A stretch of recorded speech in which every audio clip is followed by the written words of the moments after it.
Hello student, कक्षा 12 राजनीति विज्ञान।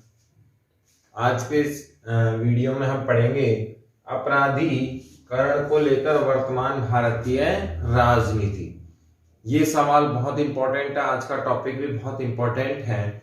इससे पहले हम ये देखेंगे कि यहाँ से सवाल क्या बनेगा, और सवाल की यदि हम बात करें तो ये बोर्ड में आया हुआ सवाल है, आपको याद रखना है। यहां से सवाल पूछा गया था कि राजनीतिक अपराधीकरण को वर्तमान परिप्रेक्ष्य में या वर्तमान में राजनीतिक अपराधीकरण भारत में किस प्रकार से है।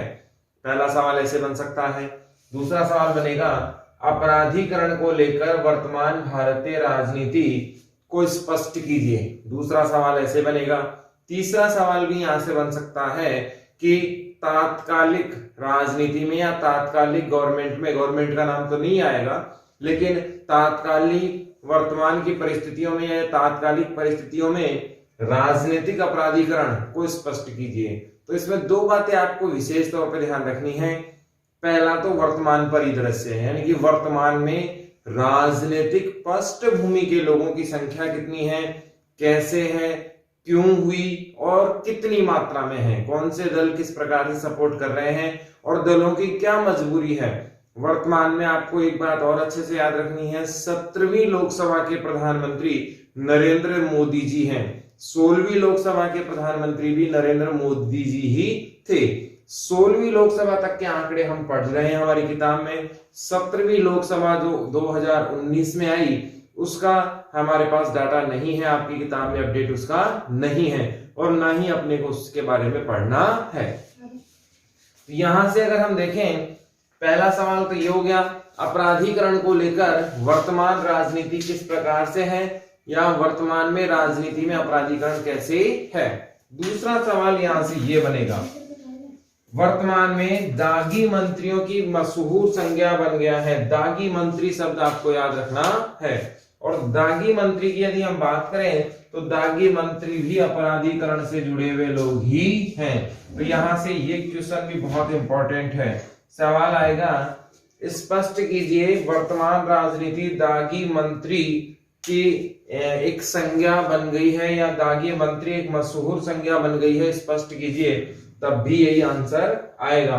तो ये दोनों बातें आपको याद रखनी है। पहला सवाल यहां से बनेगा, दागी मंत्री मशहूर संज्ञा बन गई है, स्पष्ट कीजिए।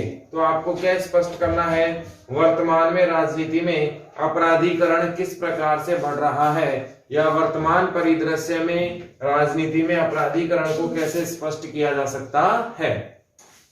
यहां से ये दोनों सवाल बहुत इंपॉर्टेंट है। अब यहाँ पर एक आंकड़ा भी आपको याद रखना है। सिंगल लाइन का सवाल यहां से बन सकता है, 16वीं लोकसभा में कितने प्रतिशत अपराधी पृष्ठभूमि के लोग थे। तो कितने प्रतिशत थे, 34% लोग अपराधी पृष्ठभूमि के थे, 34% अपराधी पृष्ठभूमि के लोग थे। सभी दलों में अपराधीकरण बढ़ रहा है, ये भी आपको ध्यान रखना है। यह अपराधीकरण लगातार ही बढ़ता जा रहा है, कंटिन्यूअसली बढ़ रहा है। तो इसमें आपको बहुत स्पेस ध्यान रखना है कि सभी दलों में अपराधीकरण बढ़ रहा है। और ऐसा शायद ही कोई दल है हिंदुस्तान में, ऐसी शायद ही कोई पार्टी है जो अपराधीकरण को सपोर्ट ना करती हो। इसके बहुत सारे कारण हैं। हम जानते हैं भारत में हम एक रेशियो फॉलो करते हैं 50+1 का। 50+1% वोट मिले तो सरकार बनेगी 51%। ये गोल्डन रेशियो है। जैसे संसद में सरकार बनाने के लिए 272, केंद्र सरकार के लिए 272 सीटों का होना बेहद जरूरी है। तो सभी दल अपराधीकरण को इसलिए समर्थन कर देते हैं कि उनको हर हाल में जीतने वाला उम्मीदवार चाहिए, चाहे वो साम दाम दंड भेद धन बल चाहे किसी भी तरीके से क्यों ना हो, उसे हर हाल में जीता उम्मीदवार ही चाहिए। कारण क्या रहता है कि यदि ईमानदार छवि का व्यक्ति आ भी जाए, यदि प्रतिष्ठित व्यक्ति आ भी जाए, तब भी उसे जीतने की गारंटी होगी, ये निश्चित नहीं है। ऐसे में ऐसे लोग जो पहले से समाज में सुपरहिट हैं लेकिन वो अपराधी पृष्ठभूमि के हैं, उन्हें भी लगातार समर्थन मिलता रहता है। दल भी जानते हैं अपराधी प्रवृत्ति का है, हमें उससे कोई प्रॉब्लम नहीं होगी। हमें सिर्फ जीतने वाला उम्मीदवार चाहिए, चाहे वो कैसा भी क्यों ना हो। आपको याद होगा पिछले 10 सालों में तो फिर भी इतना ध्यान रखा गया है, लेकिन उससे पहले जाए 90 के दशक में, 2000 के दशक की बात करें तो शायद ही कोई ऐसा मंत्री रहा होगा जिस पर कहीं ना कहीं दाग ना लगा हो। हर मंत्री, हर दूसरे तीसरे मंत्री का नाम आ रहा था और बड़े बड़े केसों में उनके नाम आ रहे थे, घोटाले हैं और मर्डर तक के नाम उनके मंत्रियों के आए। तो इसका मतलब ये स्पष्ट है कि अपराधीकरण को राजनीति, हमारा यहाँ राजनीति का जो माहौल है वो स्पष्ट रूप से अपनाने को तैयार है। उन्हें उसमें कहीं कोई दिक्कत नहीं है। उनका सिर्फ एक ही एजेंडा है, हर हाल में जीतने वाला उम्मीदवार चाहिए। इसका मतलब ये हुआ सभी दलों में अपराधीकरण लगातार बढ़ता ही चला जाएगा, क्योंकि सब लोग क्या कर रहे हैं, इस चीज का क्या करते हैं, लगातार समर्थन कर रहे हैं। उम्मीदवारों का चयन अलोकतांत्रिक और मनमाने ढंग से। अगर हमारे यहाँ राजनीति में स्पष्ट रूप से देखें तो जो उम्मीदवार बनाए जा रहे हैं उनका वास्तव में स्थानीय फीडबैक होना चाहिए। जैसे अपने सिक्कर रोड पे उम्मीदवार का चयन किया जाए तो जितना भी बड़ा विधानसभा या लोकसभा क्षेत्र है उसमें बहुत सारे पार्षद होंगे, बहुत सारे डेलीगेट्स होंगे, बहुत सारे नगर निगम के चुने हुए उम्मीदवार होंगे, लोकल सरपंच वगैरह होंगे। इनसे स्थानीय फीडबैक होना चाहिए और उसके बाद उम्मीदवार का चयन होना चाहिए। लेकिन हमारे यहाँ उम्मीदवार का चयन कौन से माध्यम से होता है? लोकतांत्रिक माध्यम से या मनमाने ढंग से होता है। जैसे कांग्रेस की बात करें तो हमारे यहाँ 2 ग्रुप हैं, सोनिया गांधी जी का ग्रुप है, राहुल गांधी जी का ग्रुप है और इनके जो चहेते लोग हैं उन्हें ही सीटें मिलती हैं। बीजेपी की बात करें तो एक गुट हमारे गृह मंत्री जी का और मोदी जी का है और दूसरा हमारे जो रक्षा मंत्री हैं उनका है। तो कहीं ना कहीं दोनों ग्रुपों में बटे हुए लोग हैं, जो जितने करीबी होते हैं उन्हीं को टिकट्स दिए जाते हैं। ये केवल बीजेपी कांग्रेस की ही घटना नहीं है, ये पूरे जितने भी भारत में दल पाए जाते हैं उन सभी की ऐसी स्थिति है कि जो बड़े लीडर हैं उनके जो चहेते होते हैं उन्हें आसानी से टिकट्स मिल जाते हैं और जो वास्तव में टिकट डिजर्व करते हैं, वास्तव में जो पॉपुलर नेता हैं, ईमानदार हैं, उनको टिकट्स नहीं मिलते। इसके पीछे मेन कारण ये भी है कि यदि ईमानदार छवि के लोग आ गए तो कहीं ना कहीं जो गलत लोग हैं वो राजनीति से क्या हो जाएंगे, बाहर हो जाएंगे और उसका डर भी हमेशा बना रहता है।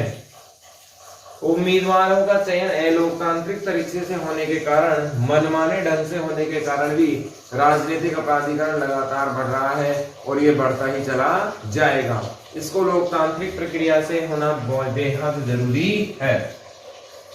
इसमें आगे देखें तो जीतने वाला उम्मीदवार होना चाहिए। यहाँ बहुत सारी मूवीज में हमने देखा है कि खराब छवि का व्यक्ति लगातार ऐसी दिखाने के रहता है या ऐसा दिखाने के लिए लगातार बना रहता है कि उसे बहुत ज्यादा पॉपुलैरिटी मिलती है। छवि खराब होने के बावजूद भी लगातार वो टिकट्स की दावेदारी करता रहता है और लगातार चुनाव जीतता भी रहता है, क्योंकि हमारे यहाँ जितने भी राजनीतिक दल हैं उनको एकमात्र चीज चाहिए, वो क्या है, जीतने वाला उम्मीदवार होना चाहिए। हर हाल में जीता उम्मीदवार चाहिए, चाहे उसका राजनीतिक बैकग्राउंड कैसा भी रहा हो, चाहे उसकी पृष्ठभूमि कैसी भी रही हो। और हमारे यहाँ भी एक स्पष्ट है कि जब तक किसी को अपराधी घोषित नहीं किया जाता, न्यायालय जिसको पनिशमेंट नहीं देता है उसे अपराधी नहीं माना जाता है। तो हमारे यहाँ कई केस ऐसे भी हुए हैं जिन पर सुनवाई चलती रहती है और जेल से भी चुनाव लड़े जा सकते हैं। तो हमारे यहाँ एक सीधा सा फॉर्मूला है, जीतने वाला उम्मीदवार चाहिए, चाहे वो कैसी भी छवि का क्यों ना हो।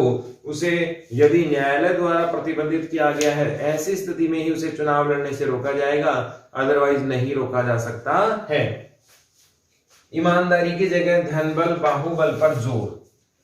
हमारे भारतीय राजनीति के परिप्रेक्ष्य में देखें तो आजकल तो ऐसा लग रहा है कि हर चुनाव की रेट फिक्स हो गई है। सरपंच का चुनाव है 5 लाख से कम नहीं लड़ा जा सकता, एमएलए का चुनाव है 50 लाख से कम नहीं है, और एमपी का चुनाव तो शायद 1 करोड़ से 5 करोड़ के बीच में लड़ा जाएगा। वो डिपेंड करता है कि क्षेत्र कैसा है और दोनों उम्मीदवार कैसे हैं। यदि दोनों उम्मीदवार बहुत टक्कर के हैं तो 5 करोड़ से नीचे का चुनाव नहीं होता है। अब हम आइडिया लगा सकते हैं कि जब सरपंच 1 लाख रुपए से लेकर 5 लाख रुपए तक का जो अमाउंट खर्च करेगा वो कितना ज्यादा भ्रष्टाचार करेगा, कितना ज्यादा अपराधियों को सह देगा, क्योंकि उसकी कमाई गलत तरीके से ही निकलने वाली है। ईमानदारी से तो वो कुछ कर ही नहीं सकता। तो उससे क्या बढ़ेगा?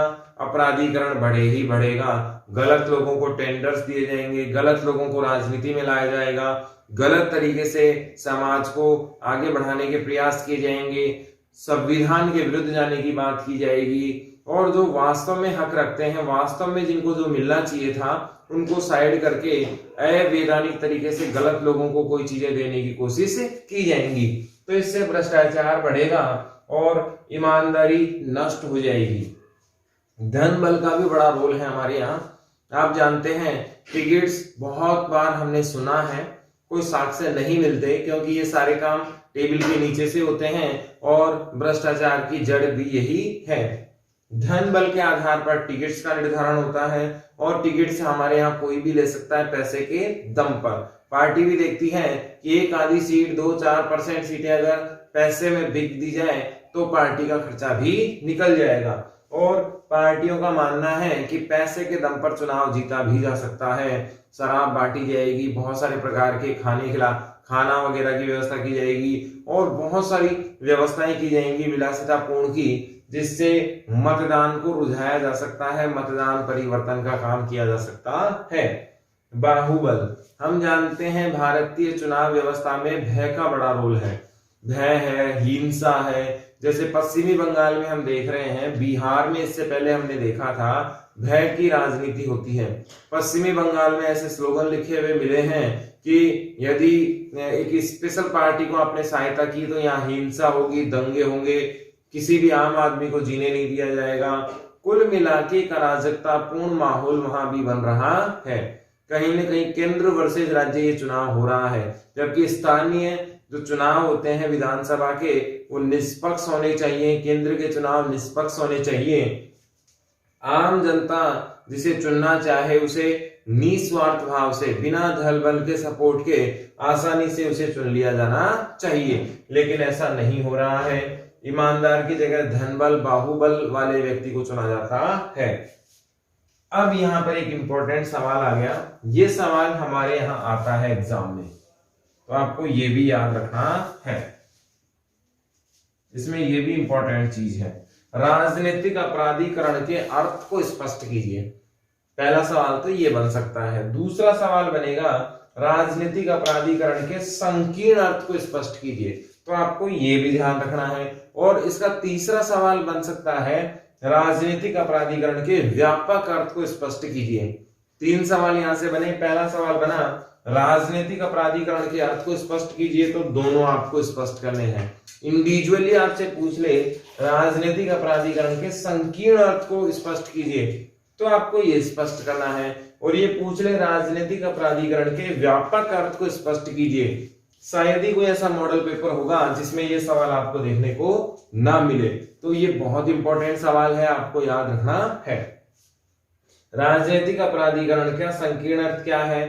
विधानसभा या संसद में प्रत्यक्ष या अप्रत्यक्ष अगर किसी अपराधी का प्रवेश होता है तो वो संकीर्ण अर्थ राजनीतिक अपराधीकरण का है।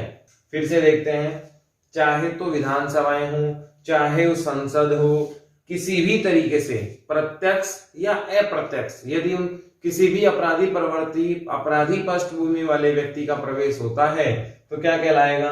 राजनीतिक अपराधीकरण का संकीर्ण अर्थ कहलाएगा। इसके व्यापक अर्थ की बात करें तो अपराधियों द्वारा राजनीति को प्रभावित करना, ये ज्यादा स्पष्ट है, ज्यादा व्यापक है।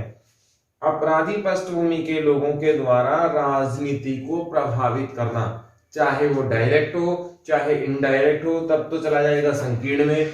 लेकिन ये कैसे प्रभावित करेंगे? धन बल के आधार पर पैसा बांटकर वोट खरीदे जाएंगे, फर्जी मतदान डलवाए जाएंगे, दंगे भड़काना और भी बहुत सारे हिंसा के माध्यम से। तो ये ज्यादा खतरनाक है। आम जनता में भय स्थापित कर देना कि हमें ही मतदान करना है, अदरवाइज किसी को करने ही नहीं देंगे। बूथ कैप्चरिंग, एक बात और ध्यान रखना, बूथ कैप्चरिंग ये अंग्रेजी का शब्द है। इसका मतलब ये हुआ कि बूथ को नियंत्रण कर लेना और जो चुनाव अधिकारी होते हैं उनको साइड में कर देना और अपने आप ही वोट डालते जाना, यानी कि सेकंड ऑप्शन है ही नहीं, वन साइड मैच चलेगा यहाँ पर। और जितनी भी मतपेटियां है, ईवीएम है, वो अपने नियंत्रण में ले लेना, यानी कि बूथ को लूट लेना। एक प्रकार से बूथ कैप्चरिंग का ही उदाहरण है। तो फर्जी मतदान, दंगे भड़काना, ये सब किसका अर्थ है? व्यापक अर्थ है। फिर इसके बाद दागी मंत्री, ऐसे मंत्री जो दागी प्रवृत्ति के हैं या दागी पृष्ठभूमि के हैं और वे क्या बन गए हैं? मंत्री बन गए हैं और कहीं ना कहीं देश में उनका नाम क्या है? चल रहा है। तो दागी मंत्री के नाम से संबोधन उनको किया जाएगा। दागी मंत्री में देखें तो दागी मंत्री की मशहूर संज्ञा बन गई। इसका मतलब ये हुआ कि अपराधी प्रवृत्ति का या अपराधी बैकग्राउंड का कोई व्यक्ति चुनाव जीत कर आ गया और चुनाव जीत कर आने के बाद उसमें सरकार में मंत्री भी बन गया, तो क्या कहलाएगा? दागी मंत्री वो कहलाएगा। तो यहां से सवाल क्या क्या बने फिर से देख लेते हैं। भारतीय राजनीति में अपराधीकरण को लेकर वर्तमान परिप्रेक्ष्य को स्पष्ट कीजिए, ये सवाल बना। दागी मंत्री की संज्ञा को स्पष्ट करना है, तो ये सारी चीजें करनी है। राजनीतिक अपराधीकरण के अर्थ को देखें तो कितने प्रकार के अर्थ हो गए? 2 प्रकार के अर्थ हो गए। पहला संकीर्ण और दूसरा व्यापक अर्थ। संकीर्ण का मतलब किसी भी तरीके से, प्रत्यक्ष है, प्रत्यक्ष कहां पहुंच जाना है? संसद में, विधानसभा में यदि कोई अपराधी प्रवृत्ति का व्यक्ति आता है तो राजनीतिक अपराधी का कौन सा हुआ? संकीर्ण अर्थ हुआ। व्यापक अर्थ का मतलब हुआ अपराधियों प्रवृत्ति के लोगों के द्वारा को प्रभावित करना। और ये प्रभावित कैसे करेंगे? धन बल, फर्जी मतदान, दंगे भड़काना, एवरी पॉसिबिलिटी जिससे मतदान को कहीं ना कहीं डिस्टर्ब किया जाए, ये सब क्या है?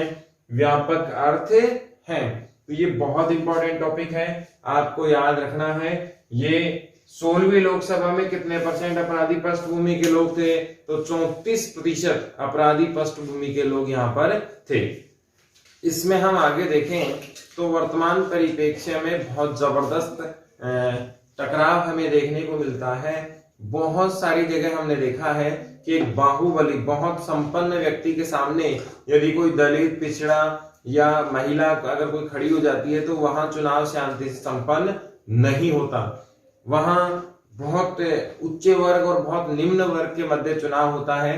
तो ऐसे में हिंसक घटनाओं को सहारा लिया जाता है, धन बल को सहारा लिया जाता है और बूथ कैप्चरिंग को सहारा लिया जाता है।